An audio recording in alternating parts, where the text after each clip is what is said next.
රත්නද ඇවිල්ලා ඉන්නේ හෝමගමට. රත්න වරන්කාරී තරගයේ ජයග්‍රාහිකාවක් මුණ ගැහෙනවා. අපි බලමු ඒ වාසනාවන්තී කවුද කියලා. මේ ඉන්නේ රත්න වරන්කාරී තරගයේ ජයග්‍රාහිකාව මේදනි මහත්මිය. සඳ සුබ පැතුම් ඔබට. ඉතින් මේ වෙලාවේ ඔබට මොකද හිතෙන්නේ? රත්න ආයතනයෙන් කතා කරලා පාසියක් නිදිනවා මට ඇත්තටම මුදාක් සාපිට දැනුණා. ඒ වගේම සසිතාක් සාපිටමත් ව්‍යාසන ගායිකාන් ඉතින් ලැබිලා කරකට ඊට වඩා සතුටුයි. ನಿನ್ನ ಬದುವಿಲಿನದ ರಾಮಕಾಸಿಯ අපිට කියන්න කොහොමද සම්බන්ධ වෙන්නේ කොහොමද කියලා? ඉතින් ගොඩක් කාලෙදලා රත්න පාවිච්චි කරන්නේ.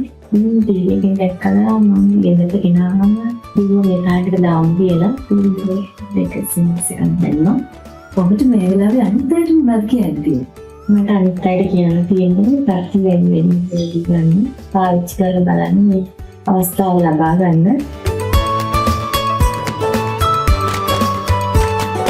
ඔබ සාධන ස්වස්තිගෝ රක්ති කිරිතේකට තුලත ඇති රහස්සාවල් නම සහ හැඳින්වීමක් පන්ති සමග මේ අංකයට SMS කරන්න. එහෙමත් නැත්නම් තකඩු පිටුපස ඇති කූපන් පත පුරවා මේ විතනයට තපල් කරන්න.